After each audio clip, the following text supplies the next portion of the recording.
Tuhan, kita ada di bulan kedua 2025, minggu yang pertama, tanggal 2, Bapak Ibu sekalian. Kami mengucapkan juga Happy Chinese New Year buat jemaat yang ada di sini sekalian. Tuhan memberkati. Hari-hari yang kita lewati adalah hari-hari di mana Tuhan memberkati kita sekalian. Amin. Si Tuhan, siap dengar firman Tuhan.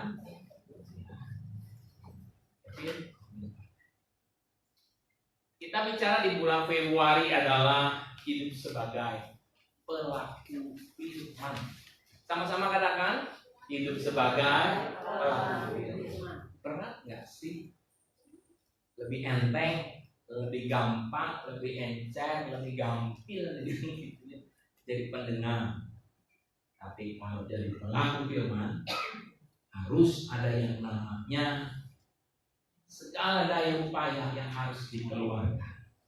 Yang dengar firman ketika Tuhan Yesus mengajar, ada banyak orang, banyak banget.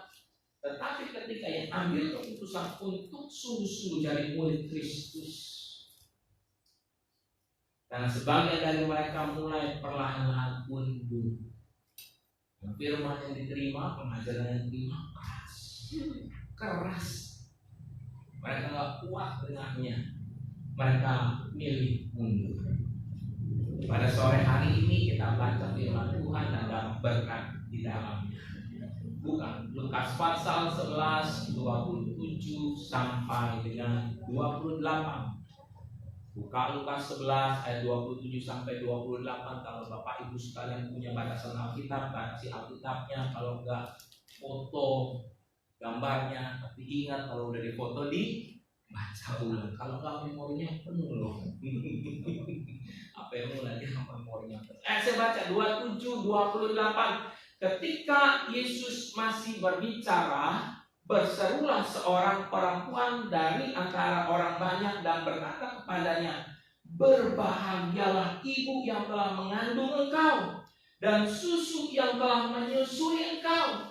Tetapi ia berkata, yang berbahagia ialah mereka yang mendengarkan firman Allah dan yang memeliharanya. Haleluya. Puji Tuhan. Bapak Ibu yang dikasih dalam Tuhan, satu perikop yang benar-benar pendek. Ayat 27, 28 dipisah. Kalau Alkitab menulis di dalam Lukas pasal 11, 2 ayat ini dipisah jadi satu perikop. Karena Anda lihat ya, apa gunanya, apa pentingnya? Ternyata ada pentingnya, Bapak Ibu sekalian. Yuk sama-sama kita lihat begini. Lukas pasal 11 ayat 27. Ketika Yesus masih berbicara. Ketika Anda membaca ini, coba pikirkan. Apakah tiba-tiba wanita ini yang kita nggak tahu namanya siapa, apakah wanita ini dikenal atau tidak, perempuan. Tapi biasanya Tuhan Yesus selalu mengajar paling banyak siapa? Laki-laki. 5.000 pria. 5.000 pria. Ada nggak ada yang bilang, banyak perempuan. Kalau satu pria ini tahu sama 2 perempuan, dia bawa anaknya berangkat tuh. Bilang begitu. Kalau satu kawinin 2 ya. Anggap deh laki-laki yang disebut. Tapi hari itu Alkitab mencatat ada seorang perempuan yang tiba-tiba spontan. Secara spontan apa? Secara spontan dia ngomong begini, Bapak Ibu sekalian, berbahagialah ibu yang telah mengandung engkau. Siapa ibu yang mengandung engkau? Maria lagi duduk dengan firman Tuhan, enggak kira-kira? Tebak-tebakannya ya ada, karena kita bilang yang mengikuti Yesus ada Maria, Magdalena, dan wanita-wanita yang lain yang mendukung pelayanan Tuhan Yesus. Dia bisa keluarkan uangnya, bisa keluarkan dananya untuk satu pelayanan dari support. Tapi Pak Ibu sekalian, ketika Anda baca ini, apakah wanita ini sedang memuliakan Allah? Ini pertanyaannya. Apakah wanita ini sedang memuliakan Allah? Coba Anda bilang, berbahagialah wanita atau orang atau ibu yang telah mengandung engkau. Ini adalah perkataan yang memuliakan Allah? Ayo. Sama kayak tadi pagi, diam semua. Ayo, yang memuliakan Allah angkat tangan. Aku 1, 2, 3. Yang memuliakan Allah. Iya. Oke, Bang. Yang tengah-tengah yang aman-aman aja tuh Pak Gemda yang cerita. Saya ambil namanya aja. Yang mana? Angkat tangan 1 ya. Oke. Soalnya yang belakang saya udah gak bahas lagi. Nah ya, kita pikir ini memuliakan. Ibu sekalian, memuliakan Allah itu lewat segala sesuatu yang kita bisa kerjakan. Menyenangkan hati Tuhan itu memuliakan Allah. Tapi Tuhan juga bisa bisa memuliakan, bukan memuliakan kita ya. Tuhan itu bisa melihat dan menceritakan pada alam semesta, bahkan kalau masih kegelapan sekalipun. Benarkah? Ada. Kita bilang seperti ini Pak Ibu sekalian dalam Ayub pasal 1 ayat 8. Ayub orang yang saleh, yang takut akan Tuhan. Kita Ayub menulis seperti itu. Di ayat ke-8-nya kita menulis seperti ini Pak Ibu sekalian. Lalu bertanyalah Tuhan kepada siapa? Kepada iblis. Apakah engkau memperhatikan hamba-Ku Ayub? Sebab tidak ada seorang pun di bumi seperti dia yang demikian saleh dan jujur, yang takut akan Allah dan menjauhi kejahatan. Ayub sedang memuliakan Allah tanpa harus berkata, berbahagialah ibu yang mengandung engkau, susu yang menyusui engkau. Tidak ngomong seperti itu. Tapi Ayub sedang memuliakan Allah. Lewat apa? Yang pertama, lewat orang yang saleh, jujur, dan takut akan Allah, dan menjauhi kejahatan. Yang kekasih dalam Tuhan, coba Anda renungkan. Dia nggak berkata banyak tentang Tuhan, tetapi melalui sikap hidupnya dia sedang memuliakan Allah. Jadi pertanyaan saya, apakah wanita ini sedang memuliakan Allah, Pak Ibu sekalian? Apakah wanita ini sedang meninggikan Tuhan? Bapak Ibu sekalian yang kekasih di dalam Tuhan, Anda mesti coba pelajari metode pengajaran daripada Tuhan. Ketika Tuhan mengajar, Tuhan selalu menyampaikan sesuatu hal yang jelas kepada setiap umatnya. Amin. Saya mencatat ini dan saya mau menyajikan ini, bukan saya mencatat, saya menyajikan ini. Matius pasal 5 ayat 1 sampai 2. Matius pasal 5 ayat 1 sampai 2. Saya akan bacakan bagi Bapak Ibu sekalian. Ketika Yesus melihat orang banyak itu, naiklah ia ke atas bukit, dan setelah ia duduk, datanglah murid-muridnya kepadanya. Di ayat yang kedua katakan seperti ini. Maka Yesus pun mulai apa? Berbicara dan mengajar mereka. Katanya. Ayat ini selanjutnya ada perkataan ini, berbahagialah, berbahagialah, berbahagialah. Ini adalah ucapan bahagia yang Tuhan ajarkan, khotbah di bukit. Tetapi ketika Anda melihat metode pengajaran daripada Tuhan, selalu dia bilang begini, ketika melihat orang banyak itu, naiklah dia ke atas bukit. Hikmat daripada Tuhan, dia tahu ketika menghadapi orang banyak, dia harus naik ke atas supaya dia terlihat. Bagaimana kalau seumpamanya Tuhan Yesus berdiri sejajar dengan orang banyak? Saya pun akan berkata seperti ini, orang di sebelahnya akan nanya, yang ngomong yang sebelah mana ya? Dibilang begitu. Kan gak kelihatan sama rata. Yang ngomong yang mana? Tuhan Yesus yang mana ya? Bahkan ketika Anda pun tahu bahwa Sakyus aja penasaran. Naik kemana? Atas orang arah. Dia pengen lihat mana Tuhan Yesus. Nah, Tuhan Yesus naik ke atas bukit dan dia mulai apa Bapak Ibu sekalian? Tapi sebelum mengajar, ya firman Tuhan bilang seperti ia naik ke atas bukit dan setelah ia duduk, datanglah murid-muridnya kepadanya. Saya membayangkan ini pentingnya kita baca firman Tuhan dan merenungkan. Ketika orang banyak datang, Tuhan Yesus naik ke atas bukit, dan setelah ia duduk, datanglah murid-muridnya kepadanya. Jadi di dalam pikirannya saya, di dalam yang saya renungkan, bahwa murid-muridnya mungkin saja ada kesibukan urus banyak orang, tetapi setelah murid-muridnya itu berkumpul, setelah murid-muridnya itu menghampiri Tuhan, firman Tuhan bilang seperti ini. Maka Yesus pun mulai berbicara dan mengajar mereka. Tuhan Yesus gak pernah meninggalkan murid-muridnya keleran ada di sebelah sana atau di sebelah sini, yang sibuk sendiri, yang gak tahu ada di mana, yang dia bilang gini, mungkin nanti dia dengar lagi khotbah saya, nanti dia perhatikan lagi. Tetapi Tuhan sangat memperhatikan 12 orang yang bersamanya. Ketika mereka datang, mereka berkumpul, firman Tuhan bilang, barulah Tuhan Yesus mengajar.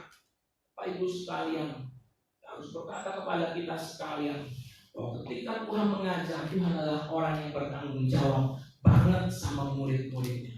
Tidak ditinggalkan sendirian, tidak ditinggalkan dalam kesibukannya, tetapi Tuhan mau supaya mereka mendekat. Dan firman Tuhan bilang, maka Yesus pun mulai berbicara dan mengajar mereka. Hari ini saya juga bilang sama kita sekalian, termasuk minggu kemarin kami ini ada rapat terbatas pengerja pembatuan staf gembala ya, staf gembala kita. Salah satu masukan yang kami terima, dia bilang gini, Pak Gembala, kalau lagi waktu khotbah Bapak, pastikan semua orang masuk ke dalam, tidak ada yang di luar. Termasuk siapa? Termasuk para pemain musik, masuk mereka ke dalam untuk mendengar khotbah. Saya bilang seperti itu, dan saya juga mau menyampaikan. Saya bersyukur kita semua ada di dalam ruangan ini, kita dengar firman Tuhan, firman yang sama. Karena ketika saya dapat ini dan saya bilang, Tuhan, saya juga tanggung jawab. Jangan sampai ada orang yang tidak mendengarkan kebenaran firman Tuhan. Amin. Aman. Siapapun Anda, siapapun, jangan ada yang sibuk sendiri dengan firman Tuhan dan dengan kebenarannya. Bapak Ibu yang kekasih dalam Tuhan, kenapa kalau kita membaca di ayat 27 yang tadi, ketika Yesus mulai berbicara, ini sama dengan Yesus mulai mengajar, Yesus mulai berbicara kepada orang banyak. Dan saya mau sampaikan Bapak Ibu sekalian, di ayat 28, 27 yang dibilang, ada seorang wanita yang tiba-tiba menginterupsi pengajaran daripada Tuhan. Kalau kita balik ke sini, kita melihat Bapak Ibu sekalian, ketika Yesus masih berbicara, artinya apa? Tuhan masih mengajar, Tuhan masih berkhotbah, Tuhan masih menjelaskan kepada orang banyak. Tiba-tiba firman Tuhan berkata seperti ini, berserulah seorang dari antara orang banyak itu kepadanya. Seorang perempuan ini mau bicara, tak disebut namanya. Tapi jangan-jangan dia tidak dengar firman Tuhan dengan sungguh-sungguh. Di dalam pikirannya apa? Hanya ingin mengungkapkan, berbahagialah ibu yang telah mengandung engkau. Bapak Ibu sekalian yang terkasih dalam Tuhan, jangan sampai kita mengalami seperti itu. Kelihatannya kayak memuliakan Allah, ya kayak memuliakan Tuhan. Tetapi kalau kita baca di ayat 28, di counter langsung sama Tuhan, tetapi ia berkata. Pak Ibu perhatikan, ini pujian loh. Berbahagialah ibu yang telah mengandung engkau dan susu yang telah menyusui. Ini pujian. Tuhan Yesus bisa berhenti di situ konsentrasinya. Ini dia memang Allah yang luar biasa. Dia tidak terinterupsi oleh perkataan-perkataan yang dari luar sana. Kalau bisa berhenti enggak? Bisa berhenti. Dia bisa kehilangan konsentrasi. Dia bisa yang namanya, dia kasih aplaus buat ibu saya, Mama makasih ya, Mama udah rawat saya. Hilang pelajaran itu. Perhatikan, Tuhan gak butuh yang namanya pujian. Tuhan butuh kita sebagai pelaku firman itu sudah cukup menyenangkan hati Tuhan. Amin. Kalau seumpamanya kita main muji-muji aja, instruksi ini itu segala macam, itu kita maunya kita seperti itu. Tetapi Tuhan tahu lebih penting untuk menjadi apa, Bapak Ibu sekalian. Lebih penting untuk mendengarkan firman Tuhan dan memeliharanya. Memeliharanya itu enggak, Bapak Ibu sekalian. Itu hidup. Sesuatu yang dipelihara pasti dia hidup. Pohon kalau disiram pasti bertumbuh. Jika tidak disiram, maka dia akan mati perlahan-lahan dan kering, Pak Ibu sekalian. Kalau kita balik lagi ke dalam yang bahasan yang ini, Bapak Ibu sekalian, Tuhan Yesus mengajar dengan sungguh-sungguh kepada murid-murid. Nah, yang mau saya sampaikan, ketika Yesus masih berbicara, mari kita fokus pada ketika Yesus masih berbicara. Di saat itulah Tuhan sedang berfirman. Bapak Ibu, di dalam kitab Kejadian, setiap perkataan Tuhan, berfirmanlah Tuhan, jadilah gelap, jadilah terang, jadilah langit dan bumi, jadilah segalanya dengan kata apa? Tuhan berfirman. Selain Tuhan berfirman, karena berbicara itu Tuhan mengajar, Pak Ibu sekalian. Tuhan mengajar. Juga ada yang namanya Tuhan sedang berkhotbah. Makanya ada khotbah di bukit, Bapak Ibu sekalian. Bapak Ibu, firman, mengajar, khotbah. Di dalamnya apa aja adanya. Saya mencatat bahwa di dalamnya ada yang namanya didikan.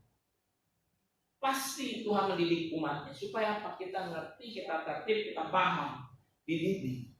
Bapak Ibu sekalian, didikan Tuhan itu kalau kita nggak bisa melihat sepertinya sesuatu hal yang berat. Tetapi saya yakin didikan Tuhan itu pasti membawa kepada kita namanya tertib, Bapak Ibu. Amin. Tuhan mau supaya kita tertib, Tuhan mau supaya kita mengasihi Tuhan dengan sungguh-sungguh. Di dalam itu juga ajaran, ada yang namanya apa, Pak Ibu sekalian? Teguran. Ditegur sama Tuhan. Tuhan sayang sama kita. Amin.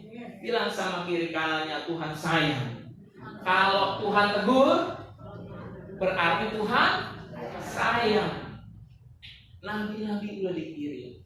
Saya, Yesaya, Yeremia, Tuhan kirim hamba-hamba. Untuk apa? Pertama kali menegur. Bahkan orang hakim-hakim pun Tuhan kirim supaya apa? Menegur. Kalau nggak bisa dikasih peringatan yang keras, kalau nggak bisa lagi, baru namanya disiplin. Kalau nggak bisa lagi, maka Tuhan menyerahkan. Alkitab bilang, maka Tuhan menyerahkan orang Israel ke tangan orang Midian. Tuhan menyerahkan mereka ke tangan orang Amalek. Itu terjadi, Bapak Ibu sekalian. Di mana apa? Tuhan bilang gini, udah aku serahkan. Tuhan serahkan kepada siapa lagi? Orang-orang Israel itu kepada siapa? Kepada orang-orang Persia. Makanya mereka ditawan, jadi pembuangan, terbuang mereka. Tuhan izinkan itu karena apa? Dikasih tahu nggak mau menurut. Maka Tuhan menyerahkan. Ada di ayat Alkitabnya. Ketika Tuhan serahkan, disiplin Tuhan di situ berlaku. Itu mainnya nggak ada yang tahunan, nggak ada yang belasan tahun. Kebanyakan berapa? Puluhan tahun. Puluhan tahun, Pak Ibu sekalian. Jadi selama ini kalau Anda masih terima teguran, mau ditegur Tuhan, bilang Tuhan terima kasih, Engkau sangat baik buat hidupku. Teguran Tuhan lewat apa, Pak Ibu sekalian? Bisa jadi lewat pasangan hidup kita, lewat suami, lewat istri, amin. Lewat orang tua Tuhan bisa tegur kita. Lewat anak Tuhan bisa tegur kita. Lewat hamba Tuhan bisa tegur kita. Pikir begini, Tuhan kalau mau ditegur sama Bapak Gembala aja, jangan sama suami saya. Kalau suami saya rasanya ini Tuhan bukan teguran, ini mah dia lagi ngomel sama saya. Mungkin kita mikirnya gitu. Tapi iya, kalau Tuhan tegur sama kita, ucap syukur. Bisa lewat siapa saja Tuhan menegur kita. Karena apa? Tuhan saya. Jadi jangan pilih-pilih. Saya mau tegur sama pendeta yang besar aja. Saya mau ditegur sama hamba Tuhan yang terkenal aja. Lama. Sedangkan Tuhan mau supaya kita berubahnya apa? Cepat. Ajaran Tuhan pasti ada teguran. Dan khotbahnya Tuhan pasti ada penghiburan. Coba Anda dengar khotbah di bukit. Ucapan bahagia itu penghiburan semua isinya. Tuhan sayang sama kita. Amin. Penghiburan Tuhan berikan dan supaya menguatkan. Terkadang kita dalam kelemahan kita. Firman Tuhannya kok bisa pas ya Pak Gembala ya? Iya, karena Tuhan sedang menghibur kita. Tuhan tahu apa yang kita butuhkan dan Tuhan tahu apa yang kita nantikan. Ayo coba perhatikan. Mengapa wanita itu menginterupsi ketika Yesus masih berbicara? Yang artinya Tuhan Yesus sedang berfirman, diinterupsi. Ketika Tuhan Yesus sedang mengajar, di stopin. Ketika Tuhan Yesus sedang melakukan khotbah, seolah-olah dia ingin memuliakan Allah. Kenapa Bapak Ibu sekalian? Ayo kita bahas. Karena di Lukas pasal 11 yang saya baca, ada perikop-perikop yang lainnya. Ada yang namanya tentang hal berdoa. 1-13 dibahas tentang hal berdoa. Yesus dan Beelzebul. Ayat 14-23. Tentang yang berbicara kembalinya roh jahat, Bapak Ibu sekalian, ayat 24-26. Nah ini dia. Siapa yang berbahagia? Cuma 2 ayat. Tetapi wanita itu kan memotong satu pembicaraan yang tepat. Karena di dalam Lukas pasal 11 ayat 24, 25, 26. Saya akan baca kembali Bapak Ibu sekalian. Ya, kembalinya roh jahat. Apabila roh jahat keluar dari manusia, ia pun mengembara ke tempat-tempat yang tandus mencari perhentian. Dan karena ia tidak mendapatkannya, ia berkata, aku akan kembali ke rumah yang telah kutinggalkan itu. Maka pergilah ia dan mendapati rumah itu bersih, tersapu dan rapi, teratur. Ayat 26. Lalu ia keluar dan mengajak 7 roh lain yang lebih jahat daripadanya, dan mereka masuk berdiam di situ. Maka akhirnya keadaan orang itu, firman Tuhan bilang ini, lebih buruk daripada keadaan semula. Itu ayat 26. Di ayat 27-nya firman Tuhan bilang begini, ketika Yesus masih berbicara, ini bicara tentang roh jahat yang masuk, keterikatan lagi, diikat, dibelenggu lagi oleh roh jahat. Tiba-tiba wanita itu menginterupsi Tuhan Yesus. Seolah-olah apa? Stop bicara yang namanya roh jahat. Stop bilang namanya tentang orang yang dikuasai. Ini Bapak Ibu sekalian, hati-hati. Ketika kita dengar firman Tuhan, bisa jadi pikiran kita lebih lain. Itu menginterupsi berkat Tuhan yang turun atas hidup Anda. Keputusan di tangan kita. Anda mau ambil berkat firman Tuhan, amin? Atau Anda mau lepaskan dengan pikiran kesana kesini, konsentrasi kesana kesini. Lihat, Tuhan mau supaya apa? Kita tidak kehilangan fokus, Bapak Ibu sekalian. Kalau kita kehilangan fokus, kita kehilangan apa? Berkat. Fokus dengan Tuhan. Tuhan, aku percaya.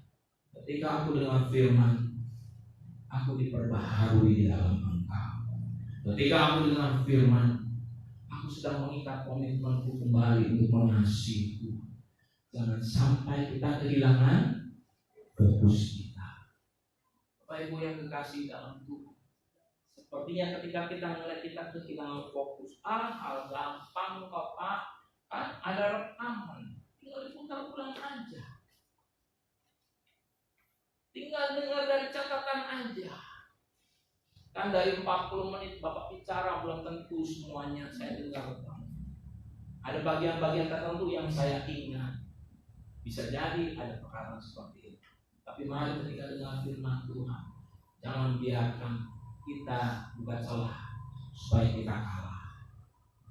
Karena bisa jadi Bapak Ibu sekalian, jika mendarat benih yang ditabur mendarat di tanah yang bukan tanah yang baik, maka benih itu tidak akan bertumbuh. Atau mungkin jatuh di pinggir jalan. Bukan di pinggir jurang loh Bapak Ibu, di pinggir jalan. Benih itu bisa dimakan sama siapa? buruk dan tidak dapat berkat firman Tuhan sama sekali. Jadi pastikan Bapak Ibu sekalian, benih yang ditabur itu mendarat di tanah yang baik. Benih yang ditabur tidak mendarat di tanah yang tidak mendarat di tanah yang baik, pasti tidak akan bertumbuh. Keputusan di tangan kita. Tapi saya sebagai gembala, saya harus memastikan setiap dari kita pulang dari tempat ini jangan dengan tangan hampa. Amin. Bawa berkat daripada Tuhan. Yang setuju katakan apa? Yang setuju. Bapak Ibu sekalian, di dalam Yakobus pasal 1 ayat 22. Yakobus 1 ayat 22. Tetapi hendaklah kamu menjadi apa? Baca sama-sama. Pelaku firman dan bukan hanya pendengar saja. Sebab jika tidak, demikian kamu menipu diri sendiri. Ayo mari Bapak Ibu sekalian, jangan sampai kita tipu diri kita sendiri. Kelihatannya rajinnya si bapak itu, rajinnya si ibu itu, rajinnya si adik itu, yang datang gereja, kalian nggak lagi ibadah ya di tempat kita ya. Mungkin ada persekutuan ini dia hadir, persekutuan itu dia hadir, khotbah dengar apa segala dengar. Tapi maaf, bisa-bisa orang itu ya cuma sekedar datang berkunjung, tetapi tidak pernah mengalami perubahan dan pendengar saja. Dan firman Tuhan bilang bukan hanya pendengar saja, harus apa namanya? Melakukan firman Tuhan. Kalau tidak, ia menipu diri sendiri. Di Alkitab ada contohnya. Orang ini bukan hanya sekedar mendengarkan firman, tetapi dia langsung jadi pelaku firman. Nama orang itu siapa? Nama orang itu adalah Sakius. Dia menjadi pendengar dan ia menjadi pelaku firman. Saat dia jadi pelaku firman, dia lagi ngapain Pak Ibu sekalian? Ketika dia jadi pelaku firman, dia jadi ngapain? Anda pikir bahwa dia langsung bagi-bagiin harta, setengah dari milikku akan kuberikan kepada orang miskin, dan 4 kali lipat yang pernah aku peras, aku akan kembalikan. Apa bagian di situ? Bukan Pak Ibu. Ketika dia menjadi pelaku firman, ketika dia apa? Dia turun dari pohon. Karena Tuhan Yesus bilang apa? Sakius, turunlah. Aku mau menginap di rumahmu. Aku mau menumpang di rumah. Yang dia dengar itu, Sakius turunlah. Oleh sebab itu dia dengar dan dia langsung jadi pelaku firman. Bukan dia tutup-tutupin dirinya. Pakai daun-daun dipatahin. Daun ara ditutup. Nggak ada. Ya bikin kamuflase, malu turun. Dia enggak. Dia langsung turun, dia respon kebenaran firman Tuhan. Di situ dia. Mungkin hari ini ada firman yang sedang berbicara dalam hatimu. Ampuni dia, jangan simpan kesalahanmu. Atau hal yang lainnya yang Tuhan sedang berbicara sama kita. Jangan tunggu-tunggu lagi, jangan tunda-tunda lagi. Segera jadi pelaku firman. Amin. Amin. Kalau ada yang tidak menyenangkan bagi Tuhan, mungkin kebencian bagi Tuhan, beres Pak. Tuhan, saya ambil komitmen. Saya nggak mau balik lagi ke dunia yang lama. Saya mau maju bersama dengan Tuhan. Sakius respon cepat. Dia turun dari atas pohon ara supaya apa? Dia mau terima berkat daripada Tuhan. Bapak Ibu sekalian, kalau balik ke perempuan yang tadi memuji Tuhan, sepertinya memuji Tuhan, Bapak Ibu sekalian, sepertinya dia baik, sedang memuliakan Tuhan, Bapak Ibu sekalian. Sedang memuliakan Tuhan. Tapi Bapak Ibu sekalian, jangan sampai sibuk sendiri. Saat mendengarkan firman Tuhan, kita lagi mikirin mau ngomong apa ya nanti ya. Biar terkenal, biar populer, biar apapun. Apa ya nih Tuhan. Jangan sampai kita seperti itu. Jangan sampai kita pulang dengan kehampaan Pak Ibu. Kenapa? Sepanjang waktu kita lagi mikirin hal yang padahal Tuhan sedang mengajarkan hal-hal yang penting. Supaya apa? Supaya orang itu beroleh kehidupan. Ini bicara soal kembalinya roh jahat Bapak Ibu sekalian.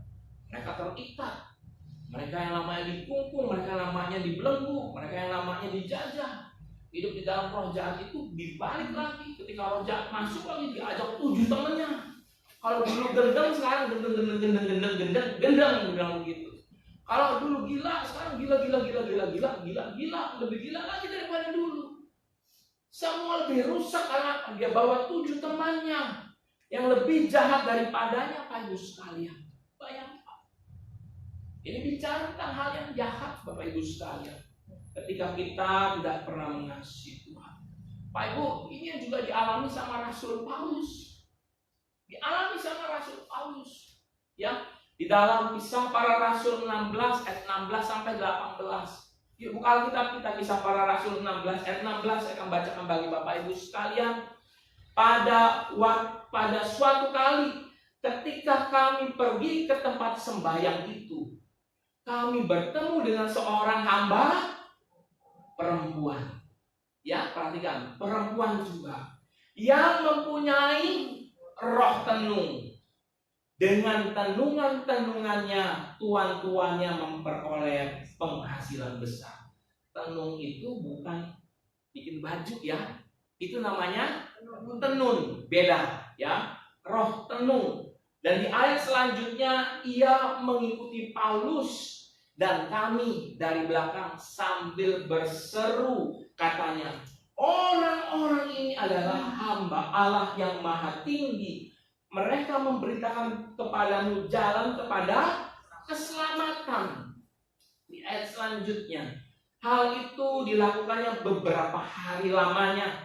Tetapi ketika Paulus tidak tahan lagi akan gangguan itu, ia berpaling dan berkata kepada roh itu. Jadi bukan kepada perempuan itu, tapi kepada roh itu. Demi nama Tuhan, demi nama Yesus Kristus, aku menyuruh engkau keluar dari perempuan ini. Seketika itu juga keluarlah roh.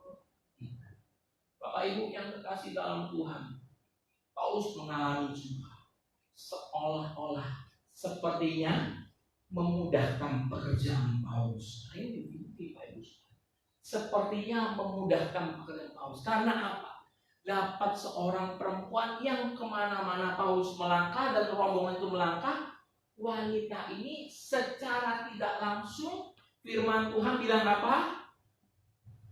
Ia berseru di belakangnya Paulus.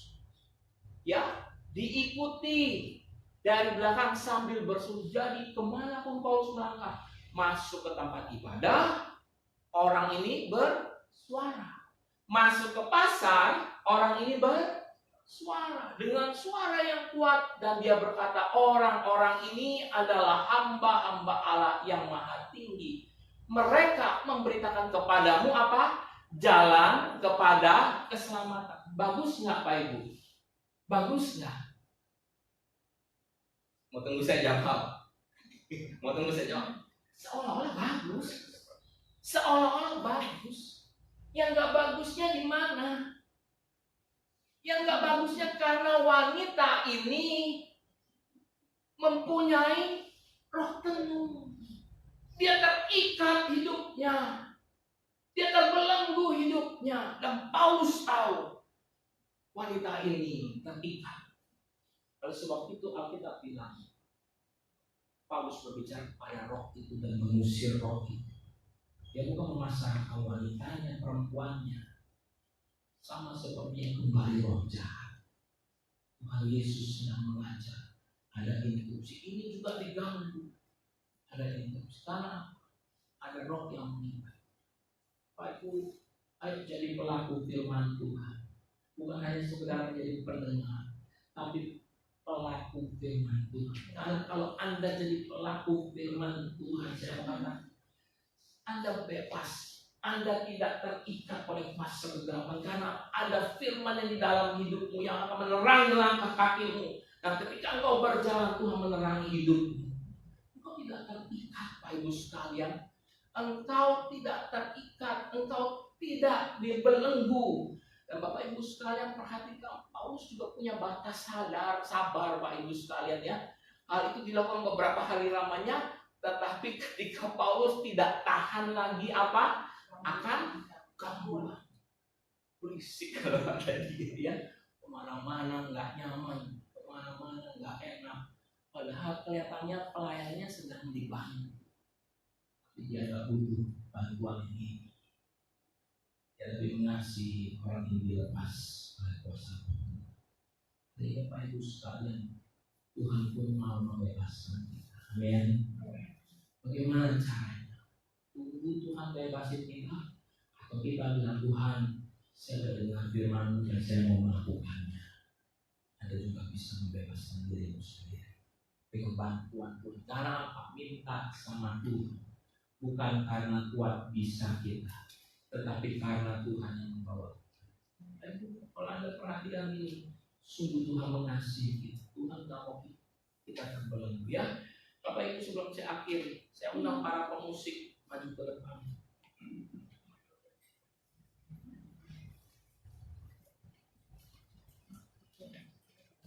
Yang berbahagia ialah mereka yang mendengarkan firman Allah dan memeliharanya. Lukas 11 ayat 28. Dipelihara. Hari ini jangan merasa cepat puas, cepat kenyang. Tuhan, terima kasih ya, saya udah makan kenyang, makan rohani. Besok nggak usah baca Alkitab. Besok nggak usah lagi. Nanti Rebo ada WBI. Nanti saya kok dengar khotbah itu kenyang lagi. Kamis nggak ada. Jumat ada ibadah nggak ada. Adanya Sabtu nanti doa pengerja lagi. Nah di situ baru kenyang lagi. Minggu kenyang lagi. Mau kayak gitu Bapak Ibu sekalian? Auto kurus gitu. Auto langsing, pasti langsing karena berdua hari nggak makan, sehari makan, tapi juga langsung masuk auto opname gitu. Masuk rumah sakit langsung.